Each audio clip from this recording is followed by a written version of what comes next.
1 Timóteo 4,13 diz assim: até a minha chegada, dedique-se à leitura pública da Escritura, à exortação e ao ensino. Amém? Eu presumo que todos saibam que essa carta, ela é do apóstolo Paulo escrevendo a um jovem pastor chamado Timóteo. E esse pastor estava na igreja em Éfeso, a segunda maior cidade do Império Romano na época, uma cidade grande.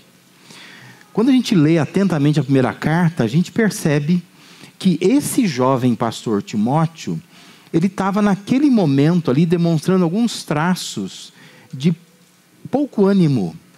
Ele estava, na verdade, um tanto aflito com o ministério. Talvez por causa da sua juventude, um pouco assustado com a função da liderança, Paulo se vê na obrigação de escrever para ele e para estimular, encorajar ele a continuar liderando a igreja que ele estava cuidando ali.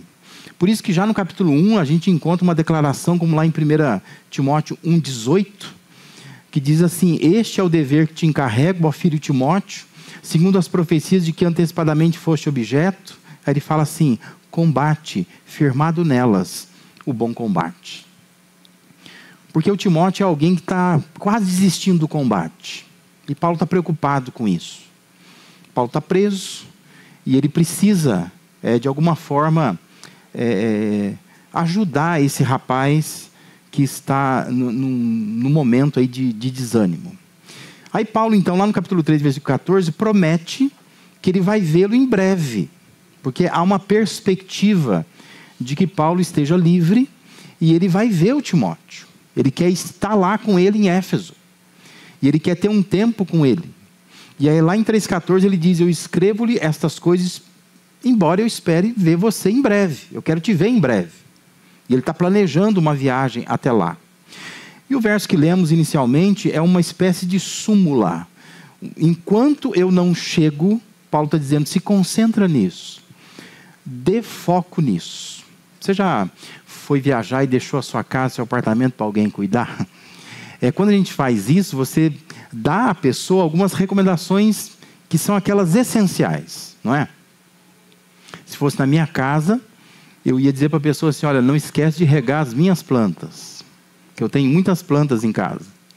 Não esquece de cuidar do meu jardim.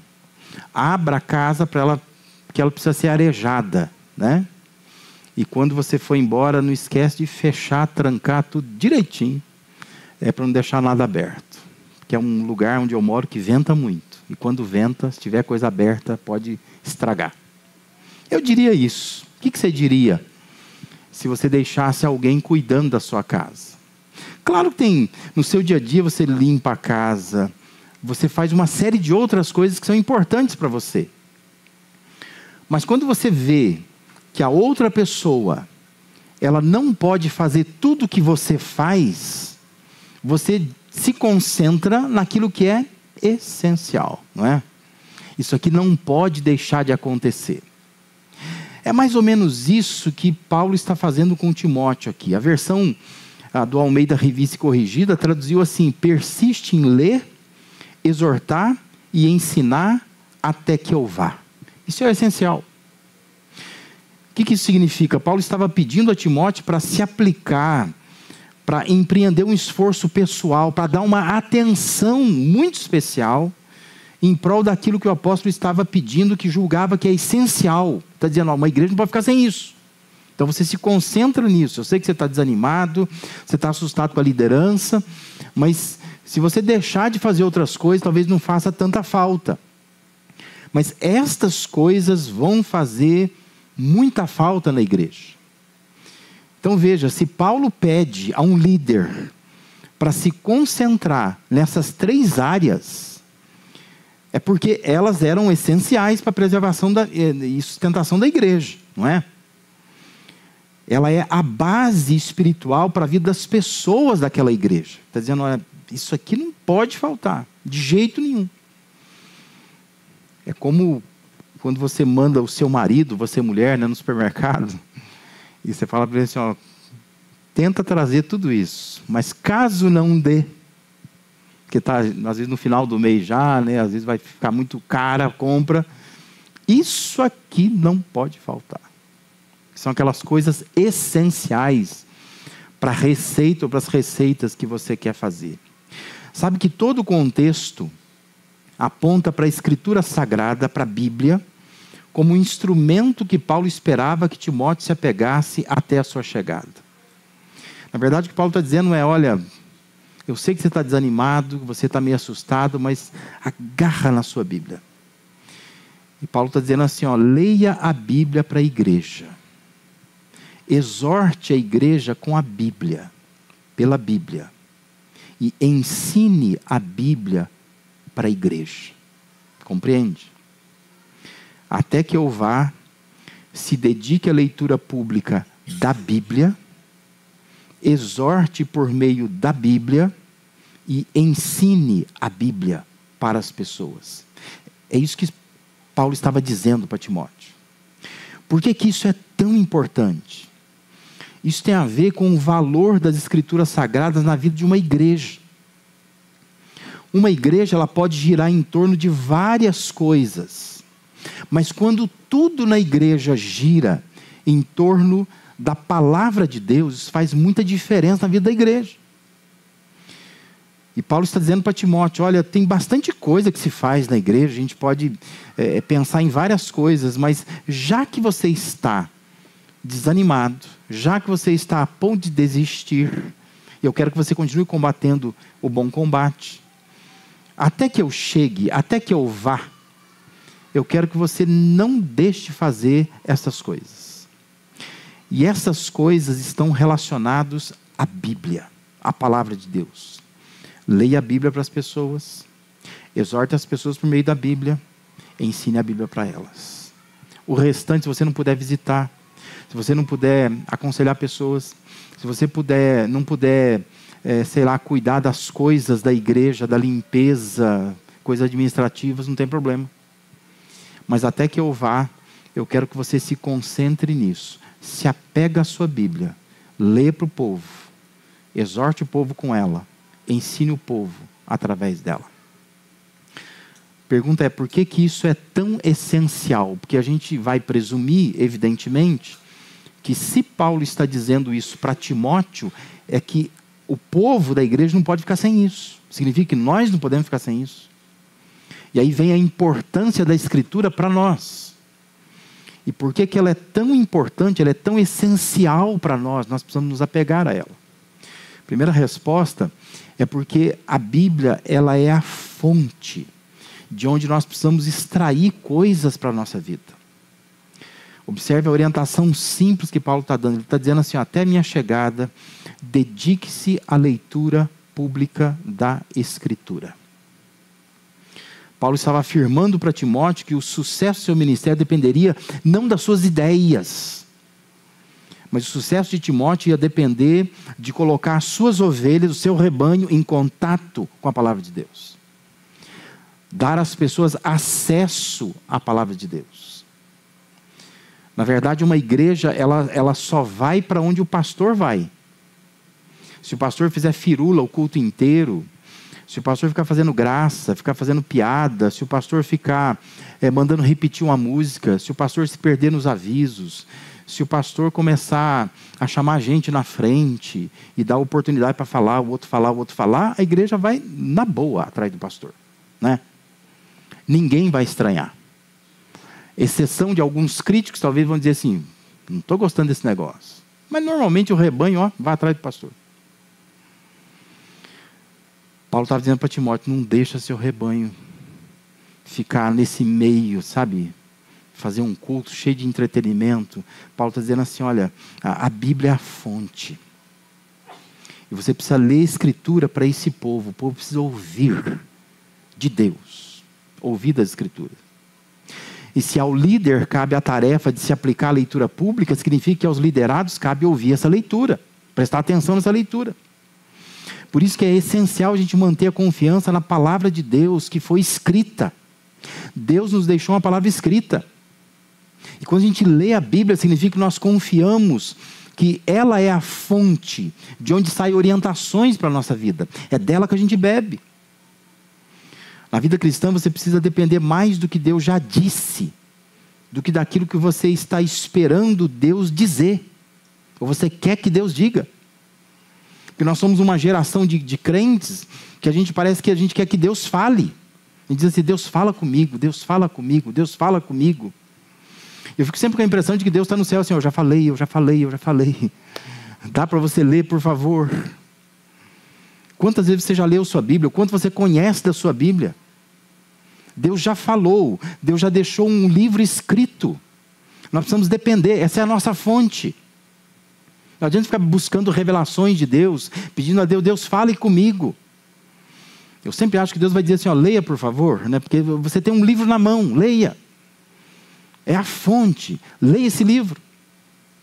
O John Piper, bastante conhecido, tem uma frase dele que diz assim, se a fé vem pelo ouvir a palavra de Deus, ela se vai com a ausência da palavra.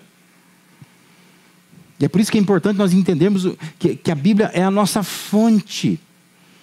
Porque se eu não leio a Bíblia, se eu não dou importância para a Escritura, se eu passo a semana toda sem contato com a Escritura, se quando eu venho na igreja eu estou todo atento, né, na hora que se canta, a hora que se ora, a hora que se faz qualquer coisa, mas na hora que vai ler a Escritura, a gente pega e dá uma desligada, sabe? Porque tem gente que faz isso, dá uma desligada. Ela está com o pensamento em outro lugar. Ela não presta atenção na Bíblia de jeito nenhum. Ela acha enfadonho, cansativo, não gosta. Mas se você faz isso, você está fadado a enfraquecer na fé. Porque da mesma forma como a fé vem pelo ouvir a palavra de Deus, a fé também se vai pela ausência da palavra. Então se você fica uma semana sem ler a Bíblia, se você não lê a sua Bíblia, se você não presta atenção em nada da Bíblia, é provável que você vai ficar fraco na fé. E é provável que daqui a um tempo você vai dizer assim, eu não sei o que está acontecendo. Eu tinha tanto vigor, eu gostava tanto da igreja, eu gostava tanto dos cultos, eu gostava tanto de estar na presença de Deus, agora parece que eu não tenho mais esse prazer, parece que passou. Comece a ler a Bíblia, volta a ler a Bíblia. Nós precisamos tornar a Bíblia a fonte de onde nós captamos toda a orientação que nós precisamos. Cristãos verdadeiros leem a Bíblia, amam a Bíblia, apreciam a Bíblia, anseiam pelo momento em que vai poder ler a Bíblia ou ouvir alguma coisa da Bíblia. Crentes verdadeiros bebem da Bíblia, dependem dessa Bíblia, buscam a Bíblia e se curvam diante da Bíblia.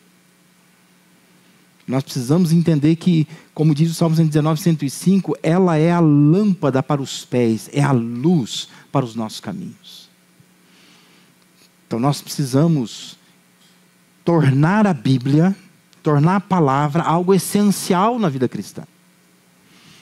Porque às vezes a gente vai colocando outras coisas que não são importantes. Mas isso é essencial. E eu preciso ler a Bíblia. Porque ler a Bíblia é ir na fonte. É ir na fonte. Tantas pessoas estão bebendo do YouTube, né, do Instagram, TikTok. E você diz assim, mas é um pastor famoso falando bobagem. Tem muita besteira na internet, tem muito recorte na internet, que às vezes não é nem culpa do pastor. Ele não falou aquilo. Mas para ganhar engajamento, para ganhar muitas visualizações, a pessoa vai lá e desonestamente faz um recorte. E bota ainda um título bem chamativo.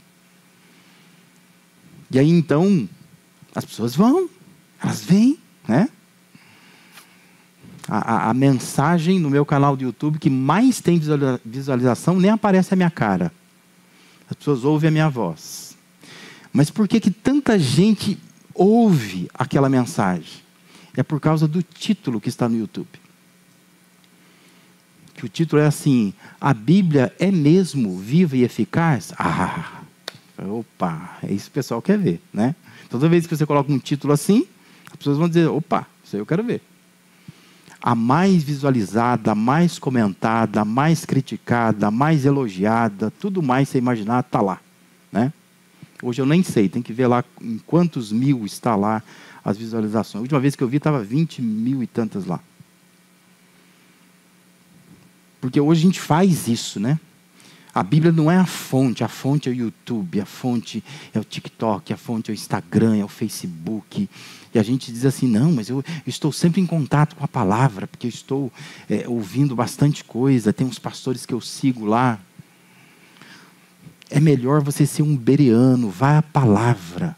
Até para você checar, perceber, me checar, perceber se eu estou falando de fato a palavra. Leia a palavra, torne a palavra a fonte de onde você realmente bebe. Nela você confia. E ela vai trazer de fato aquilo que você precisa para a sua vida. A Bíblia é essencial, em segundo lugar, porque ela também é força. Veja que Paulo prossegue dizendo, até a minha chegada se dedique à leitura pública da Escritura e se dedique também à exortação. Tem um dos comentaristas, né, do Novo Testamento que faz um comentário acerca desse texto, o John Kelly. Ele diz que a exortação significa a exposição e aplicação da Escritura que seguia sua leitura pública. Em outras palavras, é o sermão.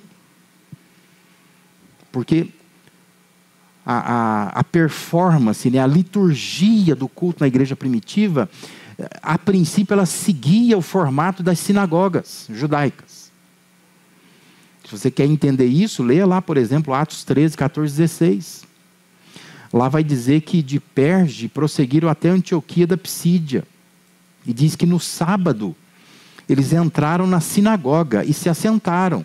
Aí diz assim, depois da leitura da lei dos profetas, os chefes da sinagoga lhes mandaram dizer, irmãos, se vocês têm uma mensagem de encorajamento ou uma exortação para o povo, falem. Aí diz então que o Paulo fez sinal com a mão e disse, israelitas e gentios que temem a Deus, ouçam-me. Essa era a liturgia do culto. Faz-se uma leitura, que é o que Paulo está dizendo aqui, não deixe de ler publicamente as Escrituras. Depois você exorta. Alguém vai lá e prega. Faz um sermão. Essa era a liturgia. Embora hoje nós tenhamos uma reação negativa à ideia de exortação, é preciso entender que no tempo em que o texto foi escrito, o conceito era mais positivo, mais suave. Significava que a pregação pública era uma exortação visando o bem do ouvinte. As pessoas gostavam de ouvir pregações públicas, porque visava o bem, implicava em consolo, direcionamento, auxílio, esperança, correções necessárias visando o crescimento espiritual. As pessoas gostavam disso, elas queriam isso. Então elas buscavam. Por isso que Jesus era muito seguido, né? Por isso que João Batista era muito seguido, porque elas buscavam pessoas que estavam pregando, exortando. O que elas têm a dizer para nós? Porque de alguma forma elas preparam o caminho correto para nós. Cristãos verdadeiros se submetem às correções que Deus deseja fazer por meio da sua palavra.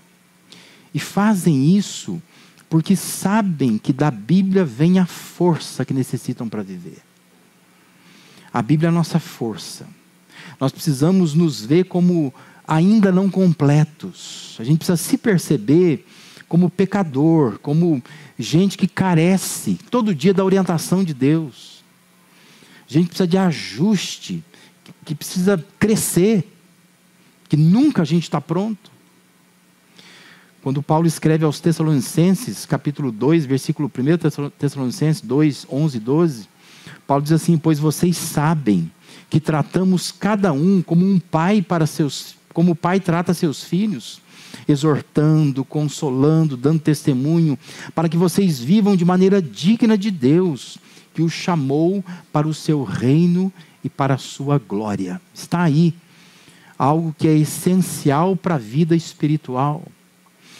Além da leitura da palavra de Deus, porque a gente considera ela a fonte da sabedoria, é o permitir ser por ela exortado ou exortada, por considerar que dela vem a força que nós precisamos.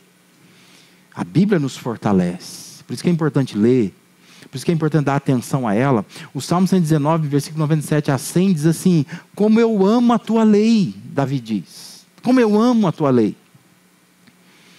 Por que ele ama a lei? Diz assim: medito nela o dia inteiro.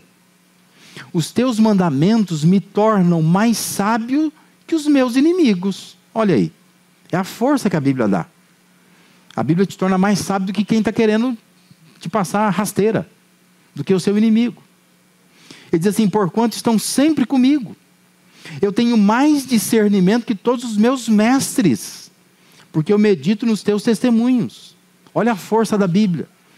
Eu posso me tornar muito mais sensível à voz de Deus do que os meus professores, os meus mestres.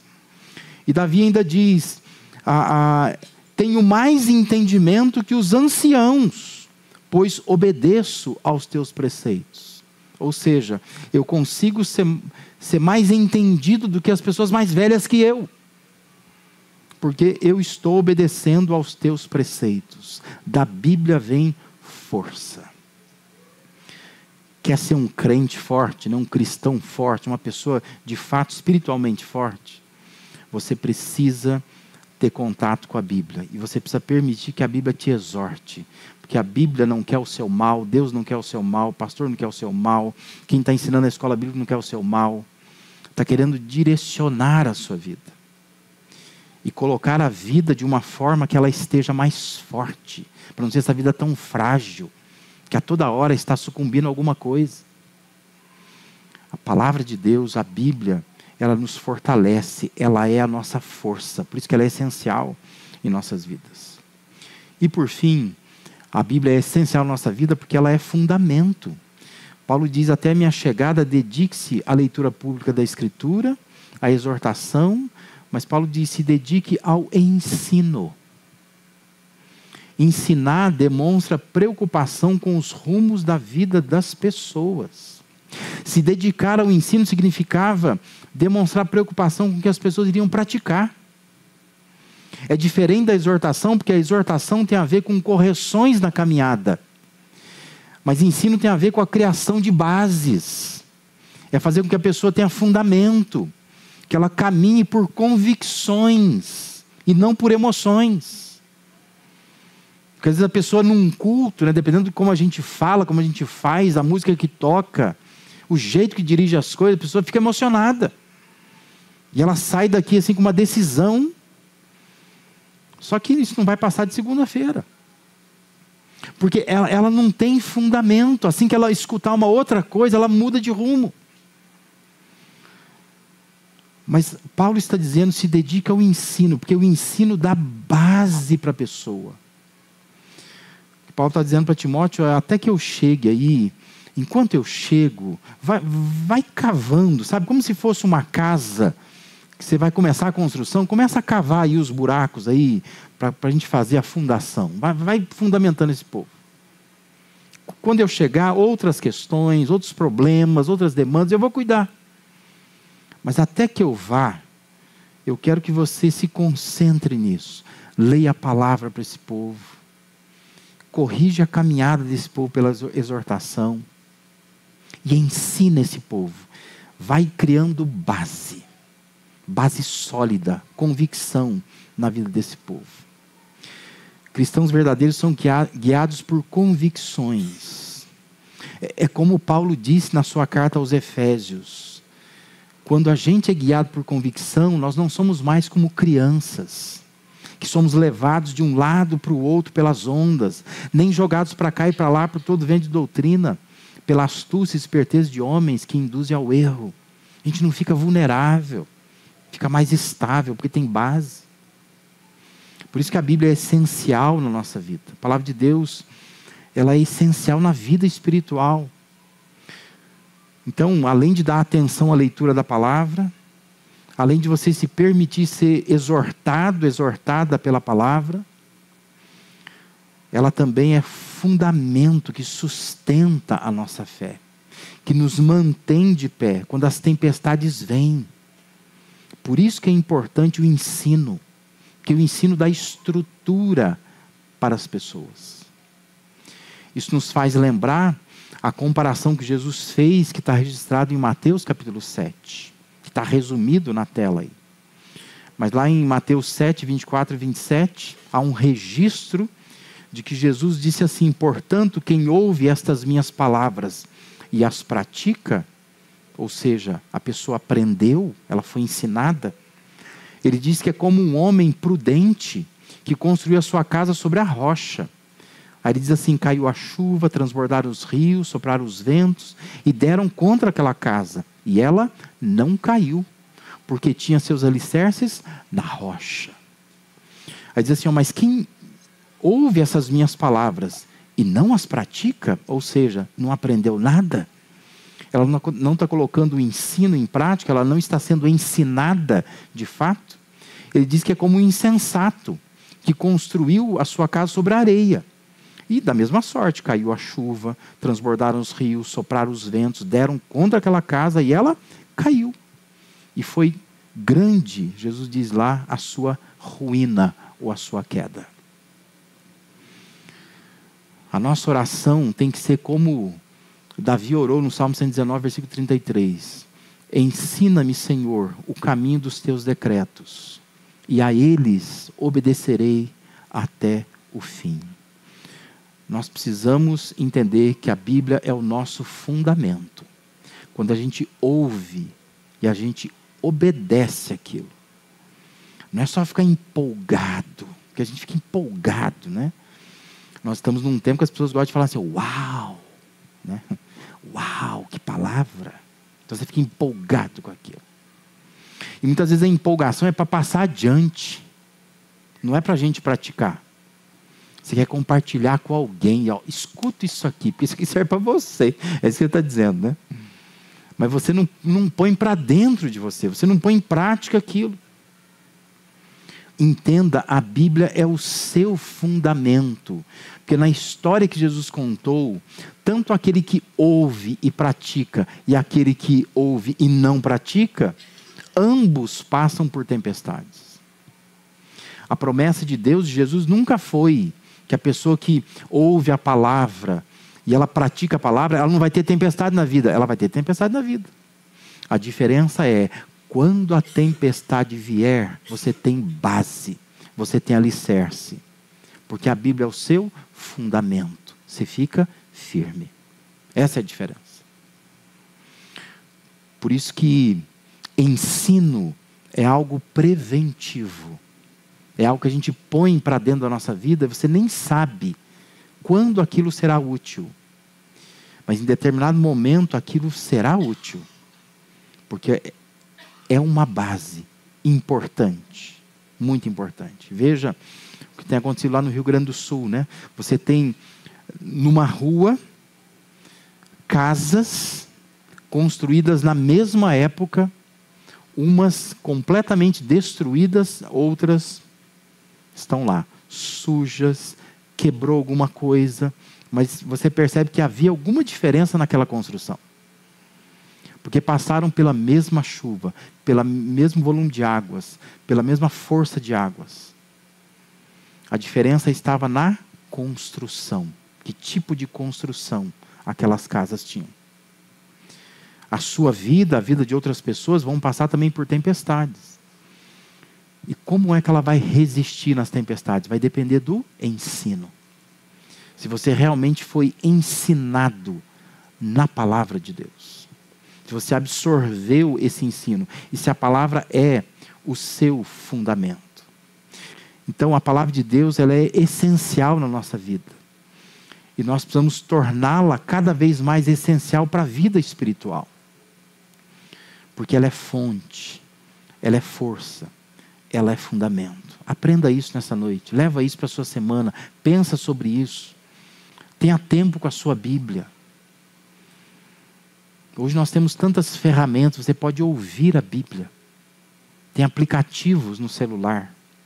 Aonde você estiver, para onde você estiver indo, você pode ouvir a Bíblia, você pode ler um pouco da Bíblia.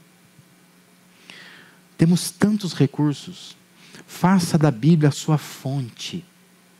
Faça da Bíblia a sua força. Faça dela o seu fundamento. Isso é essencial para a vida espiritual. A vida espiritual, ela não vai ser mantida só participando de culto. Só ouvindo as músicas mais tocadas, as minhas preferidas. não é só se envolvendo com o serviço da igreja. Há momentos que você vai se chatear com o serviço da igreja. Tem momentos que você vai perceber que o culto talvez não te fez bem, eu não gostei, não sei, alguma coisa aconteceu. A diferença será se você tem a Bíblia como fonte, como força, como fundamento. Vai haver muitas coisas, mas nada vai abalar sua fé. Porque você está se dedicando a ler a palavra, porque ela é fonte. A ser exortado por ela, porque ela é sua força. A ser ensinado por ela, porque você sabe que ela é a base, é o fundamento para a sua vida. Que Deus te abençoe, que Deus nos abençoe. E que possamos ser um povo conhecido como um povo que ama a Bíblia, que pratica a Bíblia, que depende da Bíblia, que quando se reúne, quer ouvir sobre Bíblia. E que nós temos as nossas raízes na Bíblia, porque é dela que vem a nossa força. Ela que é o nosso fundamento. Ela é a fonte onde nós bebemos. Amém?